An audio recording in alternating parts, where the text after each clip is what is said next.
Firman, selamat datang dan kembali lagi di Firman Indonesia. Bersama saya Rizky. Saya Hendra. Kali ini kita akan membahas salah satu produk dari Firman Indonesia. Di depan kita ada chainsaw atau mesin gergaji kayu yang dengan merek EFCO. Nah, EFCO ini adalah salah satu merek yang diproduksi oleh IMA. IMA itu adalah salah satu perusahaan yang berada di Italia yang memproduksi berbagai-bagai mesin pertanian, perkebunan, perhutanan, dan lain-lain. So, Hendra, kalau gitu kita langsung bahas.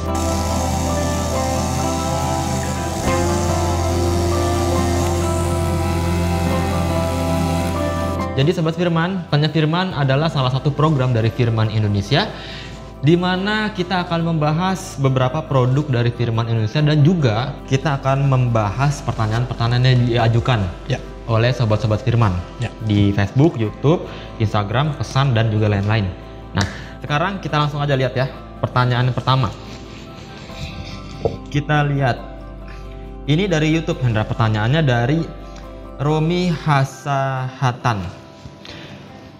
Tolong masukannya Om, bagi yang sudah pernah beli atau pakai, apakah chainsaw mirip EFCO ini tahan atau tidak gampang rusak atau tidak mati-mati? Nah, kemudian masalahnya kalau beli yang buatan Cina, baru potong 3 batang kayu kecil, mesin sudah mati. Saya ada rencana beli produk ini tapi masih ragu karena belum pernah pakai mesin ini. Ya. Nah. Jadi sebelumnya pada video sebelumnya kita udah bahas ya Ki ya. Iya. Jadi saya menjelaskan salah satu keunggulan dari mesin EFCO ini adalah durability-nya, ketahanannya terhadap suhu ketika mesin digunakan. Ya. Jadi karena mesin ini menggunakan silinder nikel. Ya.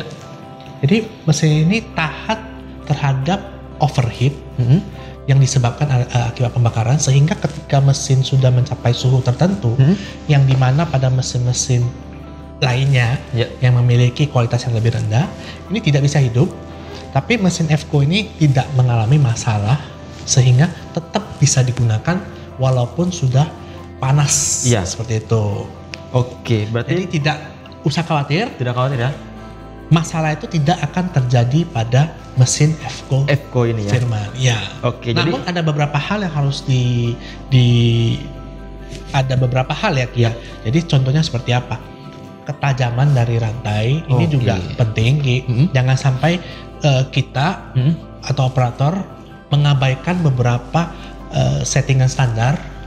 Jadi jangan menganggap mesin EFCO ini kan pakai nikel gitu. Jadi kita asal-asal aja lah seperti itu. Jadi beberapa hal standar, hal-hal yang harus dilakukan itu harus dicapai dulu Ki. Jadi misalkan seperti tadi rantainya harus dalam keadaan tajam ya. Jangan tumpul.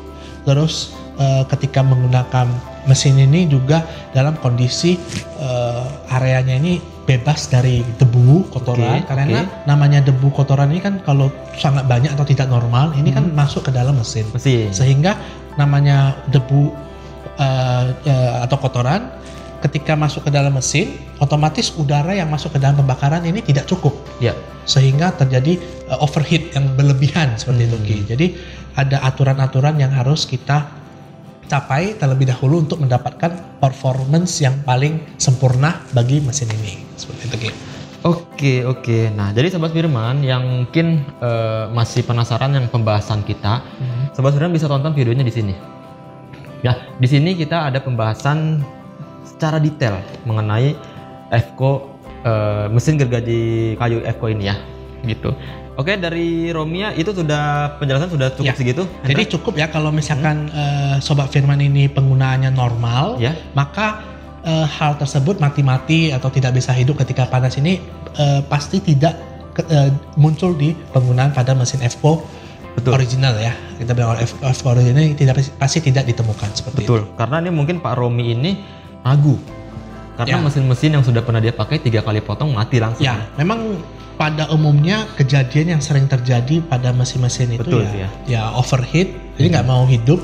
Padahal lagi nanggung ya, lagi motor nggak mau hidup seperti itu. Jadi pekerjaan terbengkalai. Iya betul. Oke ya Pak Romi Hasahatan ya sudah terjawab. Jadi tidak perlu ragu tentang chainsaw EFCO ini. Yang kedua Sama nih Hendra dari Romi Hasahatan juga nih. Oke. Mungkin kayaknya dia pemain chainsaw. Ya, mungkin tertarik ya. Iya. Saya mau beli untuk motong kayu yang melintang-melintang di kebun sawit saya. Oh, dia dari kebun sawit Hendra. Ya. Untuk buka pasar angkong melangsir sawit, buatlah kayu alam sampai di batas minimal diameter segede 50 cm. Berarti segini ya? Ya. Segini lah kurang lebih diameternya. Untuk mesin yang bertenaga dan tidak TTL, berat baiknya tipe berapa? Maksudnya gimana ya? Ya jadi kurang lebih yang saya tangkap ya Ki ya. Oke, berapa cc kisaran harga dan oke. Jadi mesin ini kita mungkin membahas dulu terlebih dahulu tentang masing-masing dari mesin. Jadi kita nggak boleh mengatakan produk kita itu 55 cc ini lebih besar tenaganya dibandingkan yang mungkin cc-nya lebih besar, misalkan 65 seperti itu. Ya kita sekarang membahas dulu tentang tipe yang kita bawa ya. Ya. Jadi tipe 55 cc dan 52 cc. 58 ya? Ya. 58. Yang 58 ini 55 cc, yang 55 ini 52 cc. Oke. Nah, tadi yang pertanyaan pertama adalah melintang, Ki. Iya. Jadi kalau melintang itu artinya mesin dipotong dalam keadaan panjang. Oke. Jadi dipotong seperti itu. Nah, kalau kita mungkin orang awam nggak paham ya Ki ya.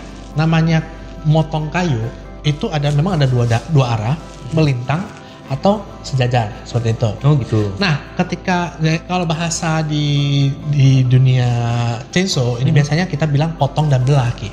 Oke. Nah, potong itu adalah seperti ini. Ini potong. Ini batang pohonnya seperti ini. Oke. Kita potong. Oh itu potong ya? Nah, kalau batang pohonnya seperti ini, kalau kita lihat ini namanya belah. Belah ya? Ya. Nah, kayu itu kan memiliki gimana ya? Serat yang beda. Okay. Jadi seratnya itu mungkin gini. Mengikuti pertumbuhan kayu ya? Seperti ini. Nah, ketika kita memotong dengan cara belah dan potong, itu sebenarnya beda Ki. Beda apa? Beda caranya, beda mata rantainya. Oh begitu. Ya, jadi ketika kita mau motong atau pembelah, maka kita harus perhatikan jenis rantai yang dimiliki oleh mesinnya. Oke. Nah, standarnya nih Ki ya, standarnya ini kan namanya mesin pemotong kayu. Iya. Artinya untuk potong. Oke. Nah, rantai yang digunakan juga adalah rantai potong. Rantai potong ya? Benar. Bukan rantai belah? Bukan. Nah, kalau untuk belah sendiri ada nggak rantainya? Ada. Tapi tidak disertakan dalam pembelian unit ini Ki. Oke. Jadi kita jual mungkin jual terpisah atau Sobat Firman bisa membeli rantai belah ini di toko-toko langganannya. Seperti itu. Ini biasanya dijual kok. Seperti itu. Nah, tapi biasanya terjadi kesalahan Ki. Jadi ketika kita mau belah, kita pakai rantai potong. Nah, ketika orang di sebelah kita atau orang lain ya menggunakan mesin yang berbeda, tetapi karena dia menggunakan rantai belah, hasilnya bagus, dia bilang mesinnya jelek, padahal jenis rantainya salah Ki. Oh gitu. Seperti itu. Jadi jangan disalahkan mesin juga. Iya.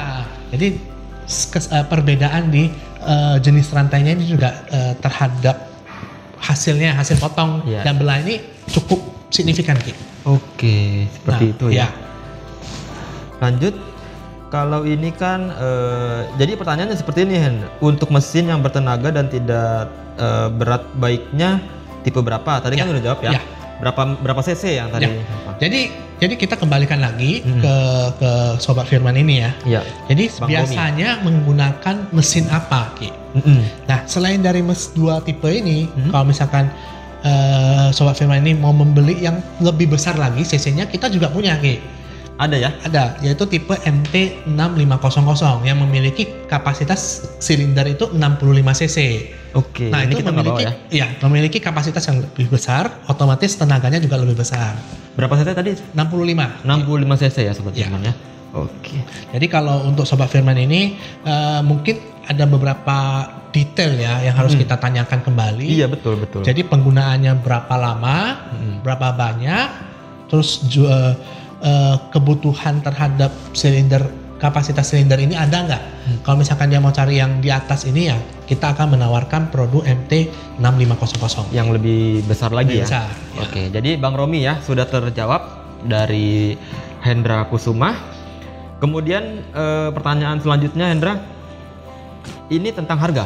Ya. Nah ini langsung aja kita bicarakan. Jadi kita kembali lagi Ki.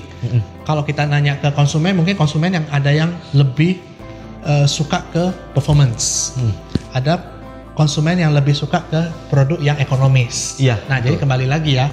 Jadi untuk kedua tipe ini memang memiliki harga yang berbeda. Ya. Karena ada perbedaan di CC, jadi di ukuran silinder yang lebih beda. Nah selain itu bedanya juga ada di ukuran bar Ki. Mungkin sebelumnya kita belum membahas ya. Ukuran bar mesin 58 ini menggunakan bar ukuran 24 in. Yep. Nah, kalau yang tipe 55 ini menggunakan bar ukuran 22 in yang lebih pendek. Jadi ada perbedaan di ukuran bar. Nah, otomatis ada perbedaan juga di ukuran dari rantai. Panjang rantai. Lebih panjang seperti itu. Nah, kalau misalkan Sobat Firman sudah melihat harganya yang tipe 58 ini, harganya lumayan mahal seperti itu. Apakah saya bisa membeli yang lebih ekonomis? Maka kita akan menawarkan ke tipe yang 55 seperti itu. Karena secara power mungkin cuma bedanya nggak sesignifikan harganya. Seperti itu. Ataupun misalkan lebih ekonomis lagi gimana Ki? Maka silakan membeli power head-nya only. Power only, ini saja ya? Ya, ini saja. Jadi bar sama rantai silakan untuk membeli secara terpisah. Seperti itu. Oke ya, langsung aja kita bahas tentang harganya. Jadi ini mereka ada pembahasan dari YouTube, Instagram, dan juga Facebook. Langsung menanyakan harga. Jadi kita langsung aja ya. Dari YouTube ada Bang Muhammad Adnan, itu nanya harga. Kemudian dari Instagram ada @_Anin_Dito, nanya harga juga. Kemudian dari Facebook dari Bang Heri Wahyono juga tanyakan harga. Nah, ada katalog produk chainsaw-nya nggak? Oke, kita langsung aja ya. Jadi Sobat Firman, pertama-tama yang saya jelaskan adalah untuk mencari harga semua produk Firman Indonesia bisa cari di Firman Online Store. Download aplikasinya di sini, Google Store dan juga App Store ya, dan juga bisa kunjungi di website ini. Sekarang kita langsung buka di handphone ya. Oke, kalau kita buka di handphone, ini saya sudah download, kita buka langsung aja. Nah, tampilannya adalah seperti ini ya, Sobat Firman ya. Nah, kemudian kita cari produk Fco ini, mesin potong kayu. Langsung cari di sini ya. Nah, bisa cari chainsaw, ketik, dan juga bisa cari langsung tipenya. Kita langsung cari tipenya. Ini adalah Fco 550 ya. MTH 550. Nah, sudah terlihat ya, seperti ini ya, Sobat Firman ya. Kita klik di sini. Ya, seperti ini. Sudah langsung terlihat harganya, yaitu Rp3.787.500. Nah, di sini Sobat Firman bisa melihat ada videonya, kemudian juga ada spesifikasinya. Spesifikasi suku cadang juga ada langsung tersedia di sini. Ya, kita klik di sini. Nah, ini suku cadangnya Fco yang tadi Hendra bilang. Ini asli ya Hendra ya? Terjamin asli suku cadangnya, dan harganya itu lebih relatif stabil. Jadi jangan khawatir kalau spare part original itu lebih mahal ya. Kemudian ada beberapa lain-lainnya. Jadi ada produk lainnya. Ya. Nah, kalau bisa dilihat di sana Ki, terlihat jelas ya ada beberapa informasi tambahan.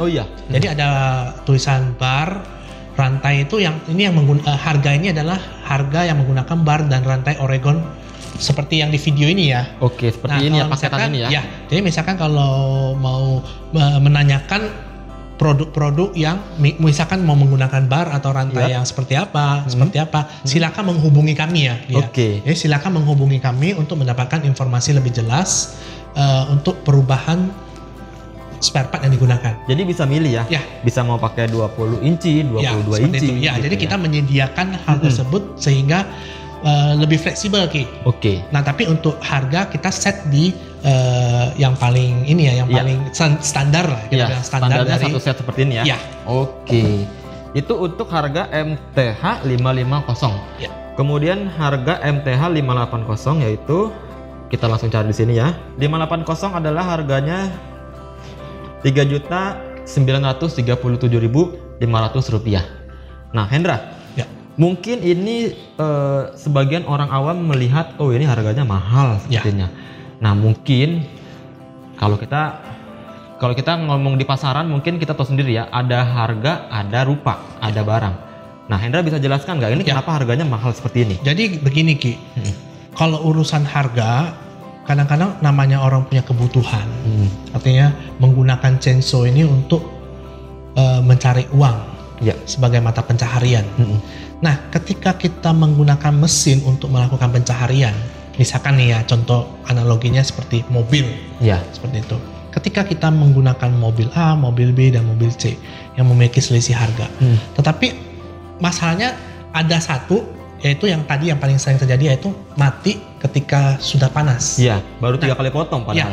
Jadi ketika kita bawa mobilnya, misalkan mau mengantar orang atau barang, tiba-tiba panas Ki. Tiba-tiba kita harus beristirahat. Jadi kita udah pakai berapa lama nih? Misalkan 15 menit, kita istirahat 5 menit Ki. Iya. Ini udah 30% dari waktu kerja. Oke. Ya, anggap aja kita terbuang waktu 30% dari untuk mencari uang ini Ki. Iya. Nah itu kalau kita kumpulin selama 1 bulan atau 1 tahun, ini terasa sangat besar, besar ya efeknya. Nah, jadi untuk beberapa pelaku industri yang bergerak di pemotongan ya, mereka itu sangat sensitif terhadap waktu. Jadi mereka sistemnya borongan. Jadi 1 hari kamu bisa menebang berapa pohon, maka gaji kamu dihitung dari sana.